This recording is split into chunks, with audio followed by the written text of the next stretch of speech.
help you? Go ahead. Hey, John. All right, Ms. Gray, so we are in July of 2024, and Colt just had a panic attack. At this time, where did Colt feel comfortable sleeping?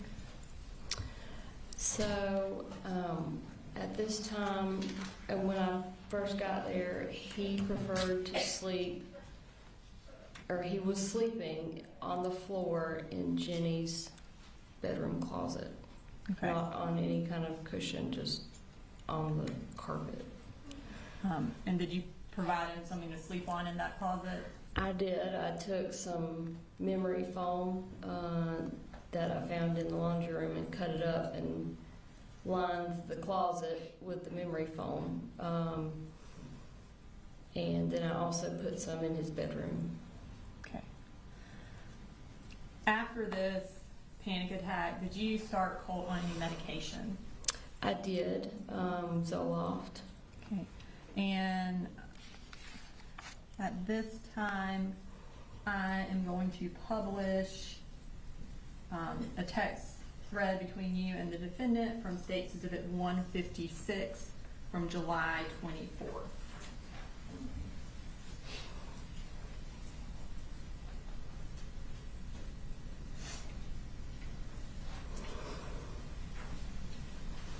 No issues? No objection. All right. Thank you. All right, so you, at 5:34 p.m. on July 24th,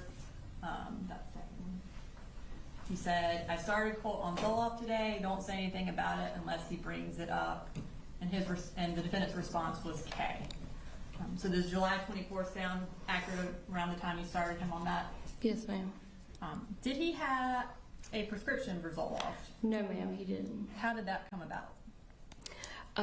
The decision to start him on it? Yes. I had been taking Zoloft for over a decade, and for basically the same issues that he was having. And I had talked to him about trying it. I had talked with Colin and with my mom about the decision to try him on it, and we decided to go ahead and try him on it because we had not gotten insurance yet,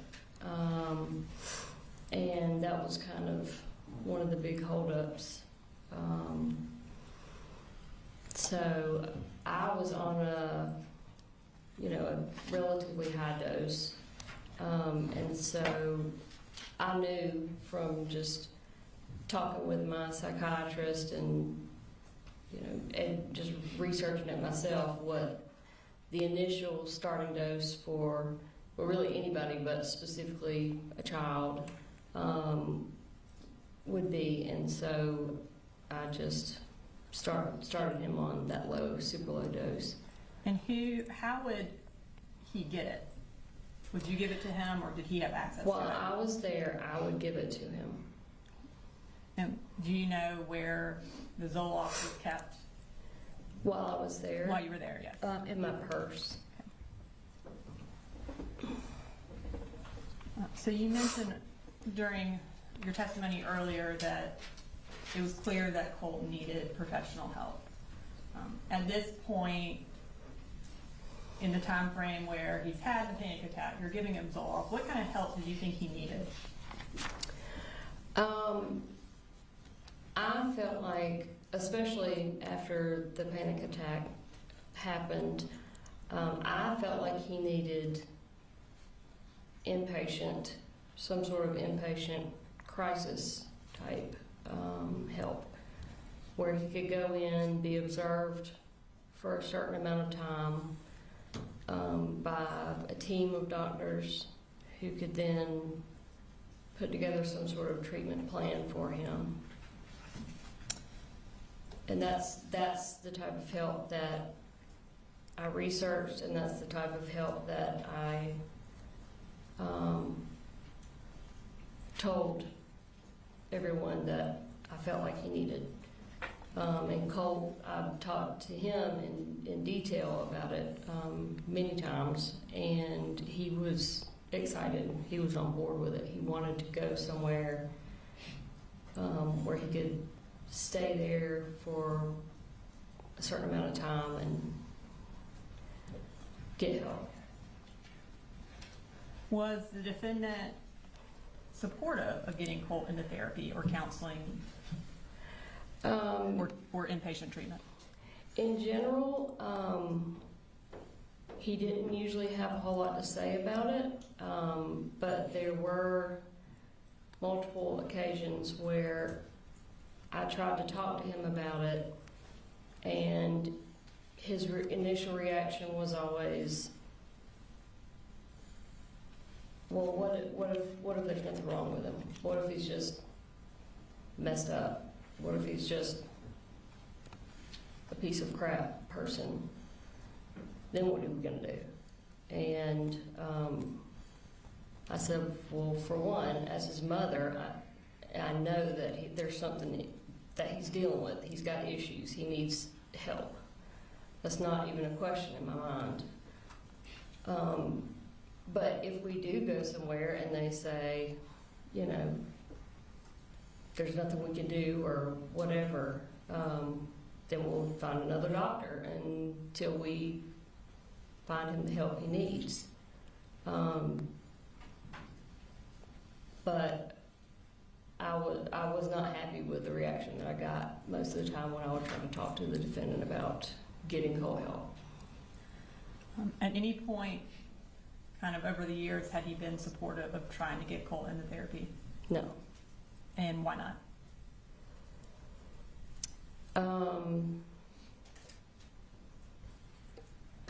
Different reasons. I mean, nothing that really I felt was a valid reason. I think in general, the defendant just didn't want to deal with it. He just wanted to not pay attention to it and hope it would go away. And also, I personally think that he was afraid that Colt was going to go and talk about what the defendant was doing. Speculation objection, what's your response?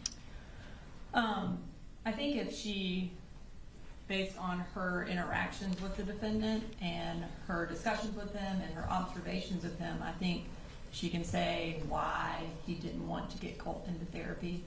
I think speculation is when you don't have a basis for your testimony, but she lived with him for over a decade and she tried to get Colt into therapy and she was there when the defendant had discussions with her about that. So I do think that she has a basis for why the defendant did not want to get Colt into therapy or counseling or inpatient treatment.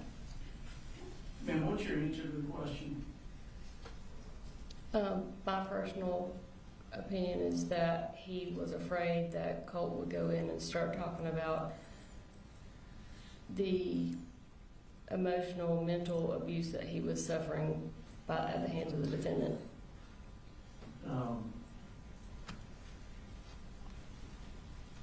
I've got more objections now. Go ahead. So, that would be character, which the state and I discussed before we did this, and I don't think the state knew that answer was coming. I think I'd like to make a motion outside the presence of the jury. All right. Ladies and gentlemen, for the time being, I'm going to ask you this. One, step out, but two, disregard the last answer, strike it from your notes and minutes.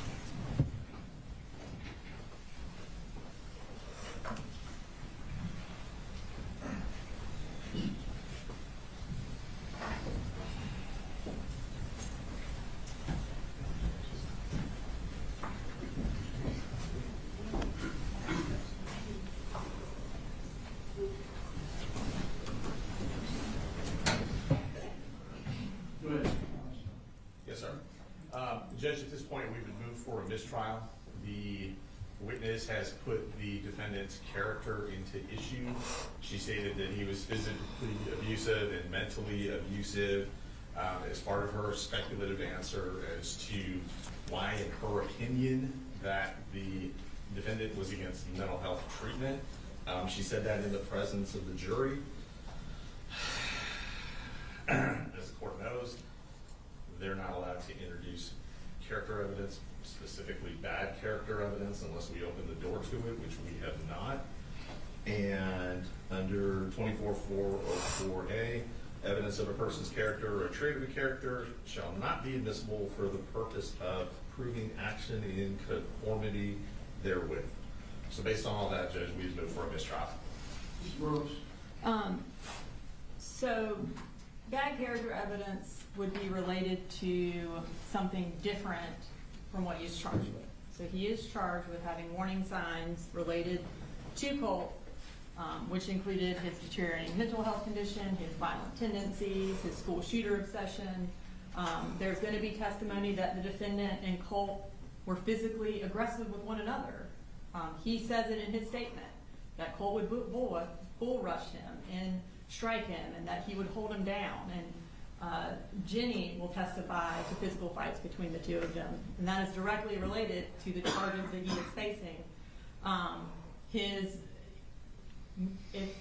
I think she said mental and verbal abuse is off of Colt. She did not say of herself, which is what Mr. Hobbs' initial objection was when we discussed it, that she could not talk about the defendant's treatment of her, which she is not. And that is what I admonished her on.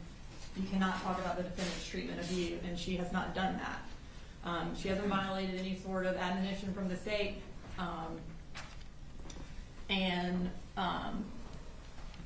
Miss Daniel wrote the quote down, emotional and mental abuse at the hands of the defendant is what she said. Again, I think that goes directly to what we're on trial for. So it certainly isn't a mistrial. Additionally, it was the court that asked her to say her answer. The state didn't elicit it at that time. So this is certainly not some grounds for a mistrial. Again, I made my argument already about she has a basis for why he didn't want to get treatment. She's made statements about what he actually told her about not wanting to get treatment, which is that, what if our son is just messed up? Which is essentially kind of along the lines of, he doesn't want him to go in and tell people what's going on in their house. And that's what she's saying. He doesn't want him to get treatment for his son because he doesn't want Colt to tell people what's going on inside the house. And him not getting treatment for his son is directly related to why he is charged. Like, granting this trial on this would be completely out of line. Anything else, Mr. Hobbs? No judgment. All right, so I'm going to deny the motion for mistrial. It doesn't change any prejudice to the defendant that I invited the response as opposed to the state. I'm going to instruct the jury to disregard her statement that she believed it was because Colin was abusive to Colt. And again, the issue here is, the overall issue is, what was Colt going through? What was Colt's mental health? What did Colin know in this relevant period of time? If it were true that Colin were physically abusive or mentally abusive to Colt, to me that doesn't necessarily shed light on the critical issues. And again, it may flesh out differently with other evidence. But I'm going to tell the jury to disregard the statement that she believed it was because Colin was abusive to Colt. Tell them that is speculative and inadmissible at this time, and disregard it, and we'll see what happens with later evidence. All right, bring it back to you.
so ladies and gentlemen, I'm going to ask you to disregard the witness's last response about speculating as to why she claims Colin did not want Colt to get counseling, specifically with regard to her stating that she thought Colin would be worried that Colt would reveal any abuse.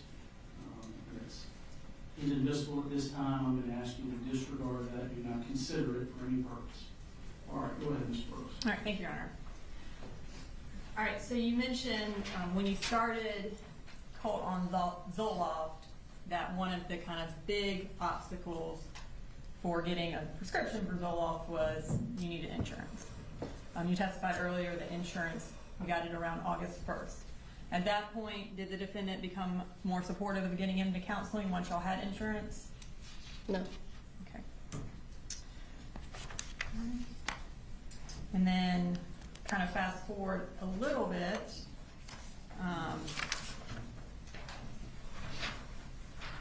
You testified earlier that you ended up getting, I guess, all the kids registered for school that year. Just Jenny and Coley. And then Colt eventually, I guess he started later. He did, yeah. Okay. We ran into issues. I ran into issues because of him not attending school the year prior. And I'm going to, at this point, introduce or display for the jury, which is from State's Exhibit 156, which is the defendant's cell phone extraction. It's a text message thread between Ms. Gray and the defendant from August 12th. Any No objection. No, sir. Okay. And you texted the defendant, we officially have a registered ninth grader. Would that be the date that you registered Colt for ninth grade? Yes, ma'am. Okay. All right. So now I want to talk a little bit more about Colt. In this time frame, or even before this time frame, did he ever express an interest in mass shootings or school shootings or the individuals who perpetrated those shootings? He had. Okay. Tell me about that.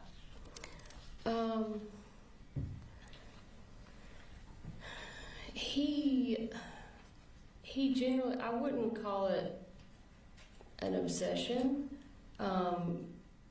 And at the time, I likened it to my own interest, I guess, in like true crime, serial killer type shows that are really popular. He never showed an interest in a way that led me to believe that he was idolizing anyone or wanting to follow in their footsteps or anything like that. It was just because typically what he would talk to me about would be like their home life or, you know, what their interests were. And this was all pretty much conversations that were had right there towards the end, like right before the shooting happened. Okay. We watched a lot of documentaries, him and I specifically, but there was no definite focus on just school shooter documentaries or anything like that. These conversations that he would have, would they be out in the open? Yeah. Would the defendant ever be around for them? I'm sure he was, yeah. And you said that they started becoming more prevalent closer in time to the shooting? Well, I won't say, I can't really say if they were more prevalent. It was just, you know, because I had not been there before. So I don't know how prevalent they were prior to that 5-week period that I was there. And then Do you remember having a conversation with GBI agents kind of about his discussions about school shooters right after the shooting? I remember being interviewed by the GBI. I can't remember exactly what all we talked about. I completely understand. Do you remember, though, talking to them about Colt having developed or having discussed one particular shooter in Yes. recent months? Nicholas Cruz Okay. was the one that I remembered that name specifically. Did Colt ever make any references to wanting to look like a school shooter or to dress like one? I don't remember him specifically saying anything that he wanted to look like them. I know he talked about their looks, but from what I remember, it was typically almost kind of like making fun of them or, you know, their crazy hair or whatever. Do you remember in that same GBI interview talking about a specific discussion you had with him where he joked about completing his school shooter outfit? I do. He was talking about a vest. His dad buying him a vest, and he said it in what I thought was a joking manner, because he was laughing, and I mean, I would never think that it would be anything other than a joke, but he said something, he was talking about getting the vest, and he said, yeah, I've got to finish my school shooter outfit or something like that. Her dad's got to finish my school shooter outfit.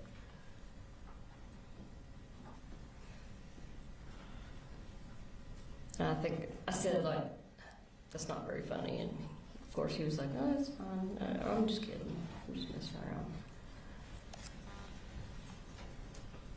During this time frame, July to August of 2024, did he have an interest in firearms?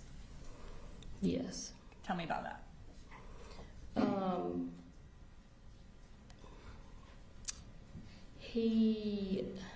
Well, I know it was a shared interest that him and his dad, you know, they would go to shooting ranges to practice, and they had gone deer hunting. And so, like I said, it was a shared thing that between them, I guess, kind of like a bonding thing. And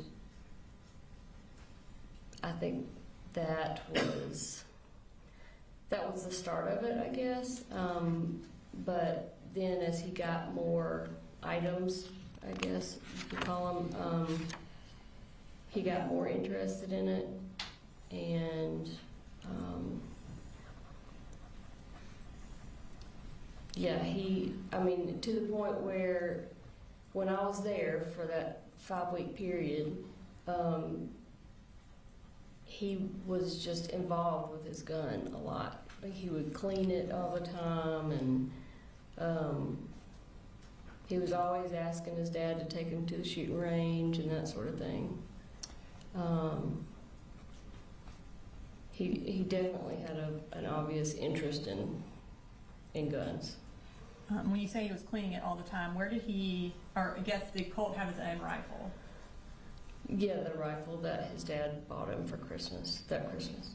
And where did he keep it, Colt? Where did Colt keep it? When I was there, it was generally in his bedroom. Do you remember where in his bedroom? I really didn't go in his bedroom,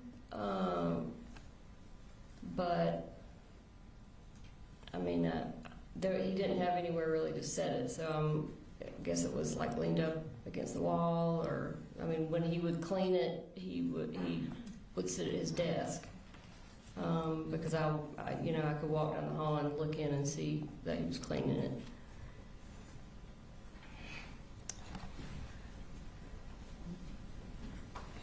So I want to turn your attention to August 15th. of 2024, did you and Colt have a physical altercation over the gun that day? Yes. Or I guess regarding the gun. Can you tell me about that? So I was initially just trying to talk to him about the gun. I wanted him to just put it away because he had been carrying it around, and he didn't want to hear it, and so he was walking away from me, and he walked into his bedroom, and I was walking behind him, and I stopped at his doorway because I wasn't going to follow him into his bedroom, and I said, "Just give me the gun. I'm going to put it up." And I was standing right behind him, and he said, "Get out of my room." And I said, "I'm not in your room, Colt. I just let me have the gun. I'm going to put it up for a little while." And he turned around and just kind of in one big sweeping motion kind of hit me with his arm/gun. But he hit me very hard enough that it knocked me backwards across the hall. And there's a bathroom directly across from his bedroom in the hall. And he knocked me into that door frame. I ended up hitting my head on the door frame, and basically fell to the floor because I hit it really hard. And I laid there for a couple minutes, and then ended up getting up and just going back to the bedroom, to Colin's bedroom, and laying down. I'm going to show you a picture, and go ahead. It's from State's Exhibit 158, which is Colt's cell phone extraction, and we're going to display that for the jury. Can you tell us what that is a picture of? That's me after I fell to the ground, and I was just laying there with my hands over my head and over my eyes before I got up to go lay down. When you went to lay down, or after that, did you call the defendant and tell him what happened? I don't think so.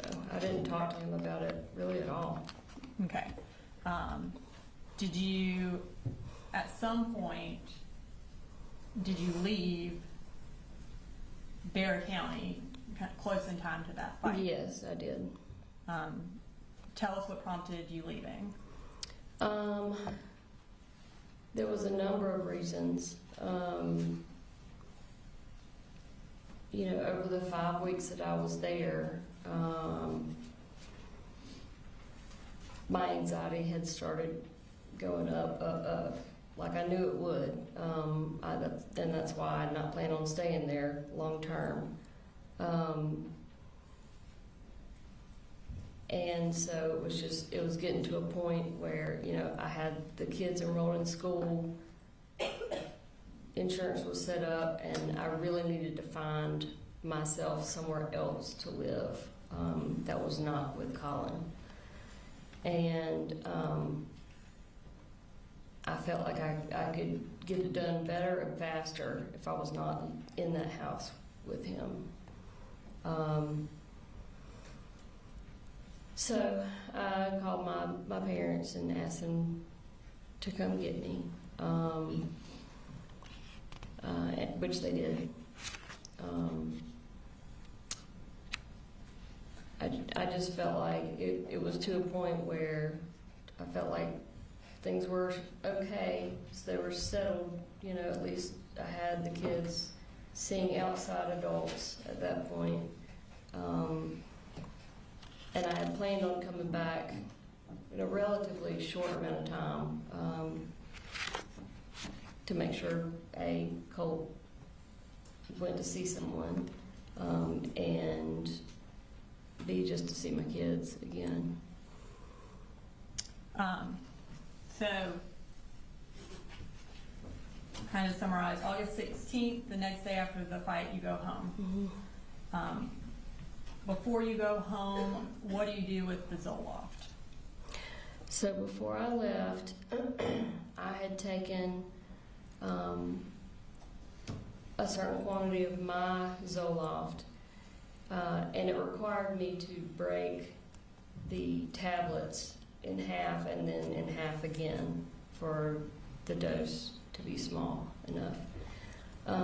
So I took a bunch and went ahead and broke them down so that Colin wouldn't have to worry with that. And then on our way out of town, we stopped by his workplace, his work job site. And by his, again, do you mean the defendant? Collins. And I had it in a Ziploc bag, and I gave it to him. Okay. Close in time to this fight, did you have any discussions with the defendant about storing or securing the rifle that was in Colt's room? Yes. Okay, tell me about that. This actually came up multiple times, and ultimately I asked him if he would just take the guns and put them in his truck, because the large gun safe that we had always had when we were married, or for most of our marriage, was not there anymore. And he kept saying, "Well, they're in the top of my closet." I said, "That's not good enough. You know, you might as well say, well, they're under my bed. They need to be locked somewhere." And so I thought the best answer, without him having to go out and spend money on a new gun safe, was to lock them in his truck. And initially he said he would. Okay.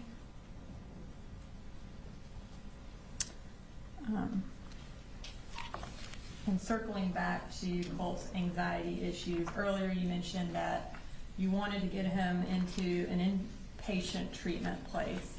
At this time, I'm going to display some text messages between you and the defendant from State's Exhibit 156 from August 21st of 2024.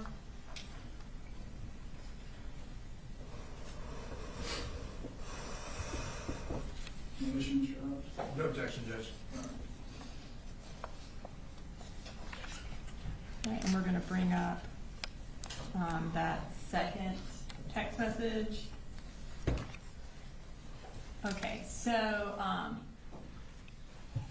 it says it's from my pretty, was that what Colin called you? He called me pretty girl. Okay.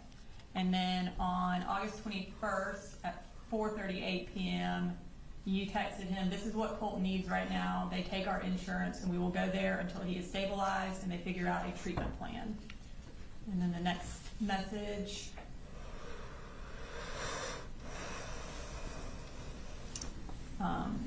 This is where you sent the defendant the website for Advantage Behavioral Health Systems Crisis Stabilization. And that was at that same time of 4:38.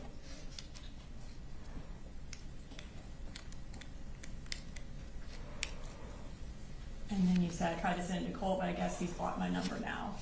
And that was at 4:44. So was there a time period you weren't able to talk to Colt while? It was very short, like maybe a couple days. Okay. But I did end up sending that link to him, and we talked about it a good bit. And he was, like I said, he was excited about it. And we'll get to, I think, those text messages in a minute, but on August 21st, when you sent that to the defendant, was that the inpatient treatment place you wanted to get Colt into? Yes, And where was it located? in Athens. Okay.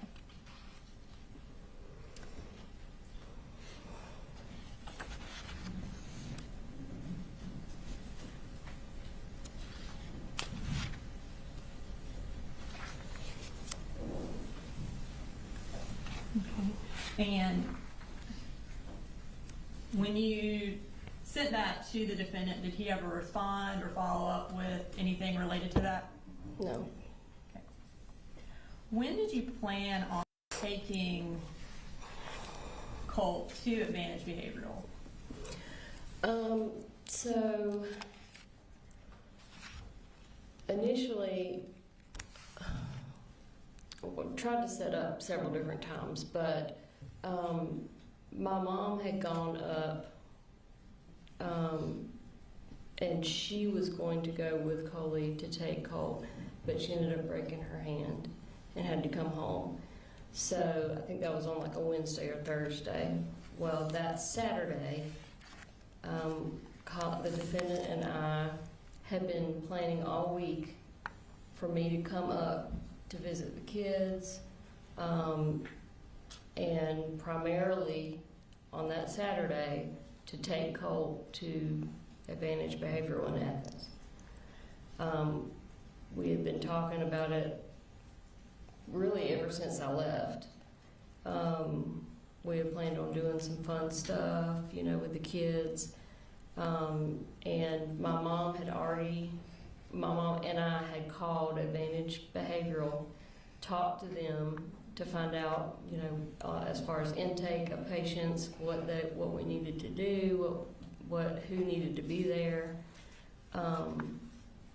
And so everything was ready. And then... And we'll get to that. I got a few Sure. more things before. Sorry. So the plan was August 31st, that Saturday. And you mentioned that your mom came up that week. Did something happen at school that week that prompted your mom driving up there and y'all kind of wanting this to happen?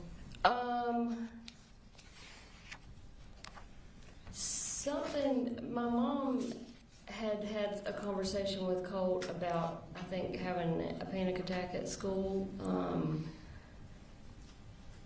For me, I mean, the urgency had always been there. I won't say that anything specific happened to make it more important. But when she broke her hand and had to come home, I was expecting before she came home, I was expecting Colt to have gone somewhere, be somewhere getting help. And so when she came home and wasn't able to do that, I'd say my urgency as far as getting up there Saturday to take him somewhere, it went up at that point, for sure. Okay. So on August 26th, I'm going to display some text messages between you and Colt from State's Exhibit 159, which is your cell phone extraction. Any issues, Mr. Collins?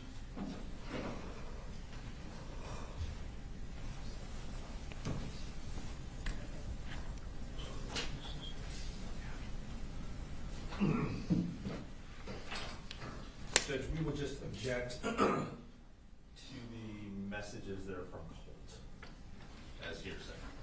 And I believe, I don't know which ones he's talking about, but a lot of the text messages are related to his mental health and would come in under the then exhibits being mental and impression. Can I see? I can't remember the exact wording of it, but that hearsay exception. Can I see? Oh, yes.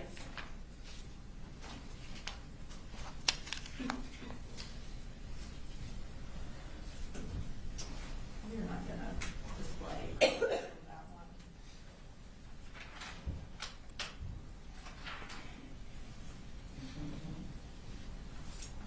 He's on it. That one's not. He's He's So you're not on this one? just there. Okay.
not asserted, but to show deteriorating mental condition. And also, kind of context to talk about how to show that Mark communicated.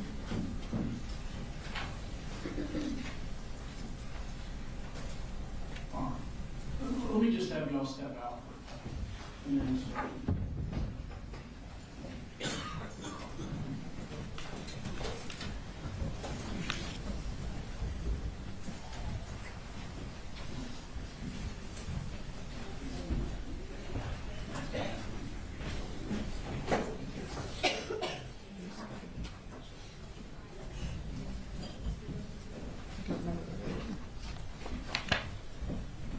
Condition.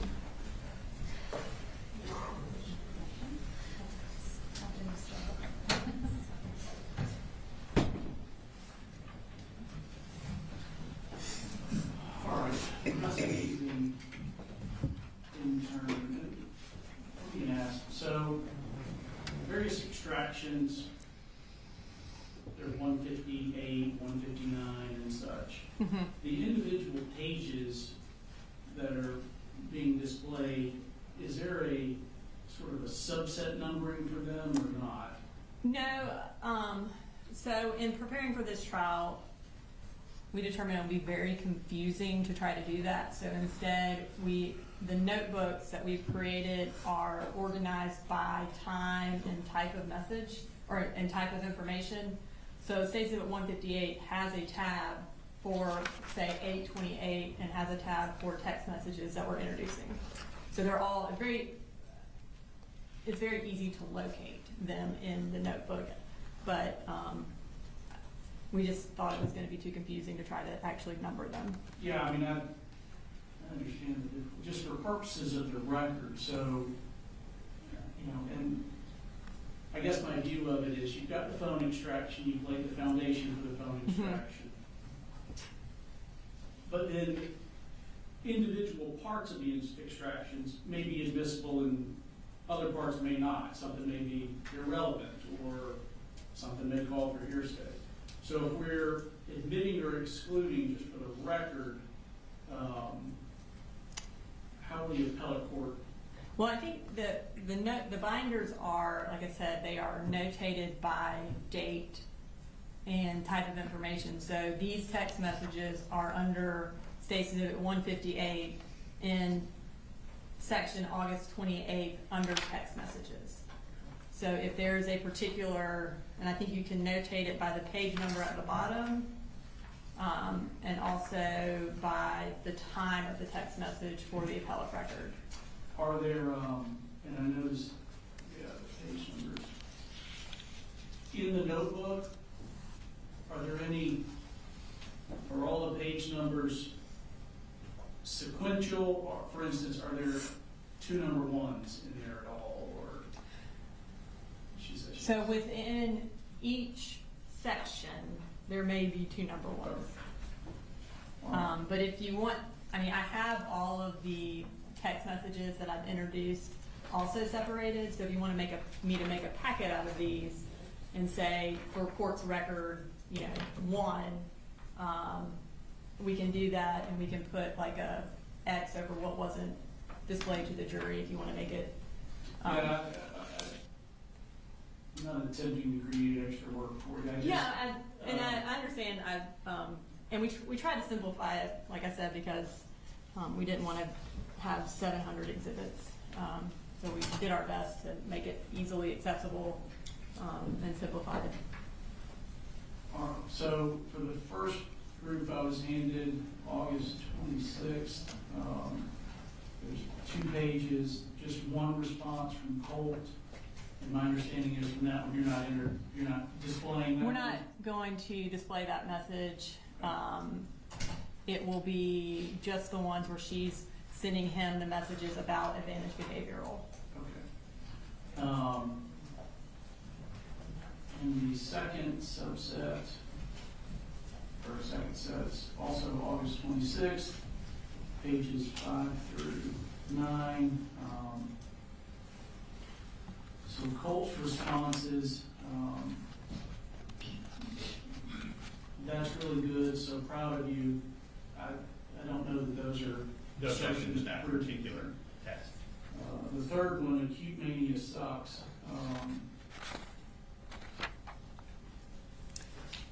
You have an issue with that one, Mr. Hobbs? Or? Just in that we believe it's being admitted into evidence to prove that he was suffering from acute mania.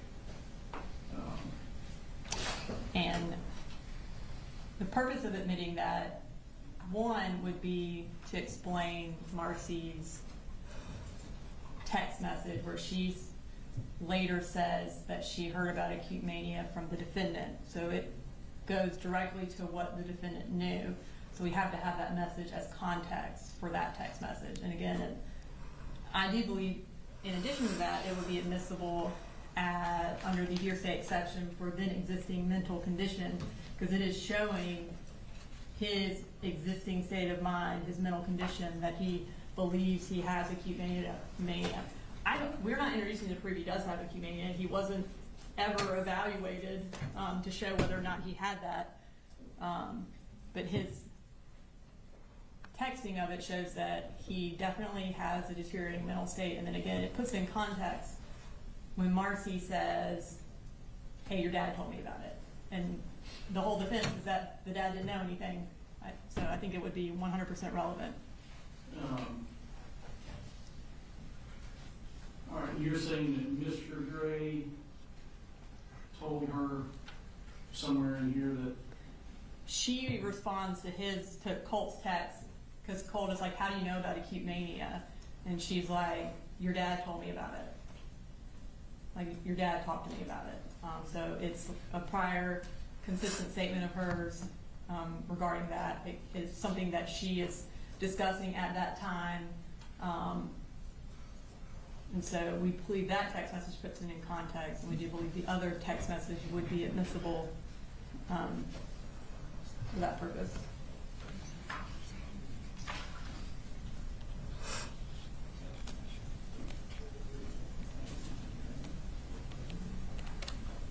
All right, so it's certainly not admissible to prove that Colt has acute mania.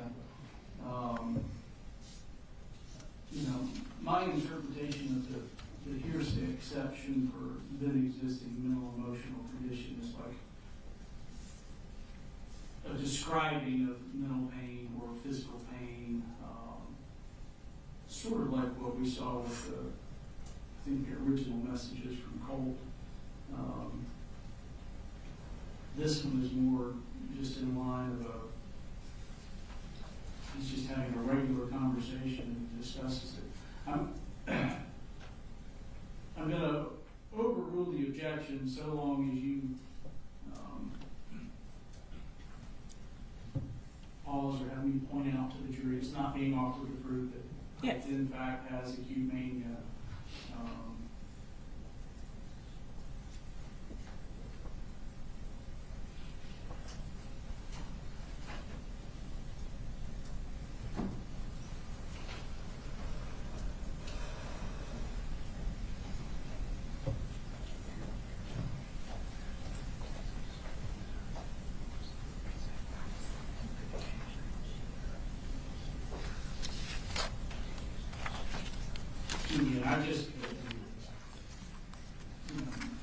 My concern is that we have a lot of statements from someone who is not taking a witness stand, where there are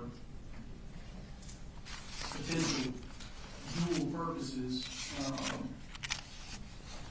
for the admission or exclusion of the statements. And I just want to make sure that we're not running into prejudice substantially outweighing the appropriate purpose of it.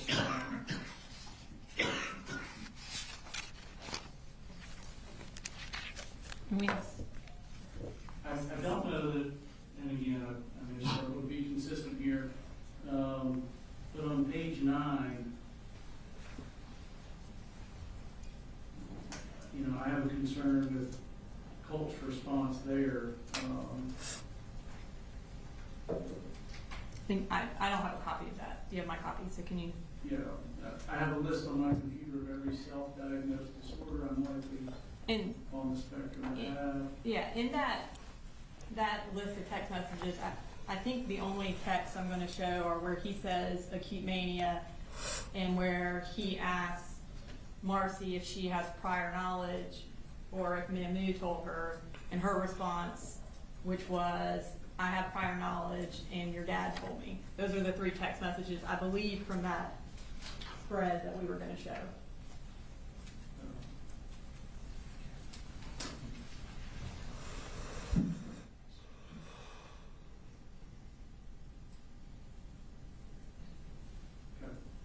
Is that, are those Yeah. in, so I don't think I was gonna show any other ones because that was the main point of that, is showing that she's communicating with the defendant.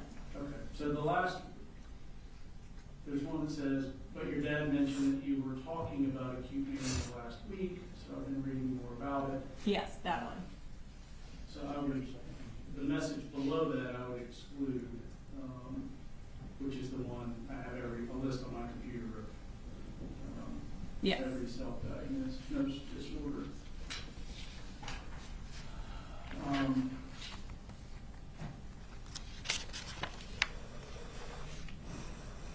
Do you know what on the third packet, page 17, do you know what there's like a screenshot of some image? Do you know what that is?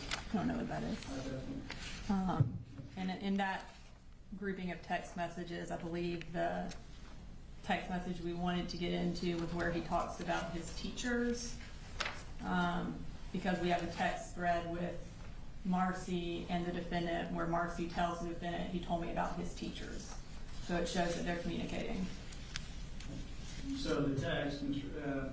Yes, yes. I don't know if you have it in front of you, but there are people after me and I don't like it. My teachers, I feel as if they're plotting against me. Somehow I feel like they'll hurt me. And again, we are not offering that for the To truth. prove that teachers Yeah, were in fact no. plotting against him or trying to hurt him. Nonetheless, as the court pointed out, there are dual purposes that can be taken from the messages. We would still object to that particular text message coming into evidence, as it does seem to cast light on his existing mental state, without obviously giving us a chance to cross-examine him. I'm going to overrule the objection on that one. To me, that is non-hearsay.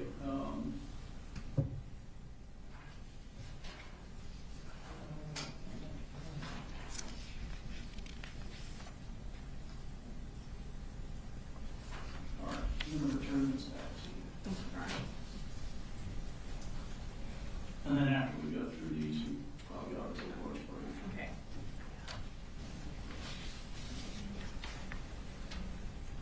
All right, you bring the jury back to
Ladies and gentlemen, we'll go through a few messages and then we'll take a long break.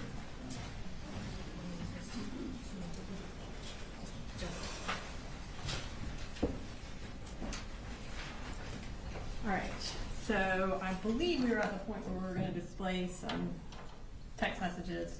I'm going to start with text messages from states Exhibit 159. They are located in the August 26th section under text messages, and they are between Macee Gray and Colt Gray. So you texted Colt on August 26th at 3:35. Hey Colty, it's Mama. I just realized I had the wrong number for you. Daddy called and told me what's going on. Me and Mambo are going to do whatever we have to help. And then you go on, Mommy is going to drive up tomorrow. And then at 3:38, you say, I sent this to you last week, not realizing I had the wrong number. It's an inpatient treatment in Athens, like we talked about several times. And you kind of said you wanted to try. And then you have the URL for Advantage Behavioral listed. I know earlier you testified that you had sent that information to Colt. Is that when you sent him the information? Yes, ma'am.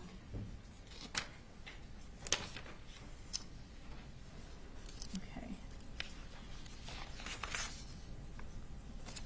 And then, had you and the defendant talked about acute mania as related to Colt? Yes. And what had the defendant told you? He had just told me about Colt telling him about it, and he also told me about what Colt had told him about his teachers. Okay. And I'm going to show what's also from States Exhibit 159 from the August 26th section in text messages. And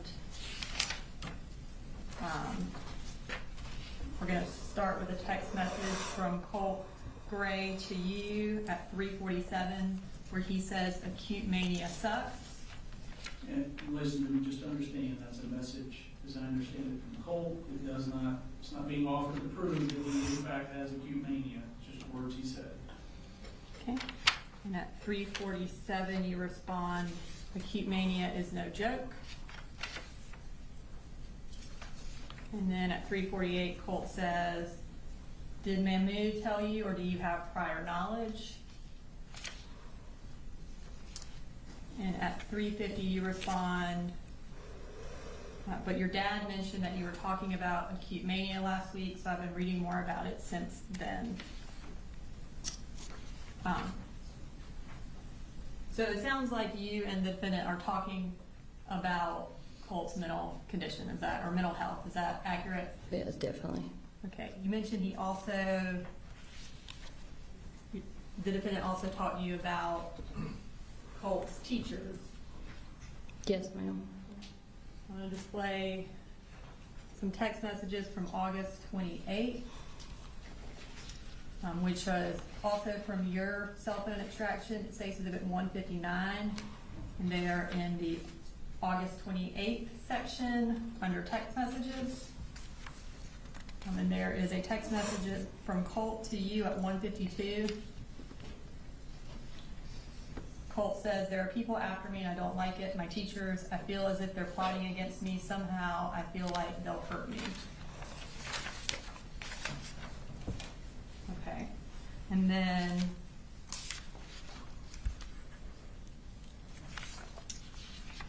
from the defendant's cell phone extraction, States Exhibit 156 from August 28th.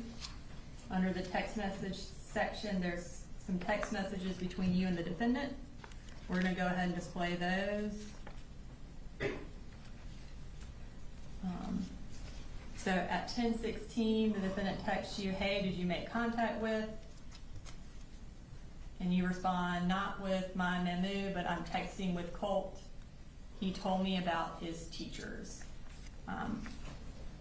So you there tell the defendant that Colt told you about his teachers.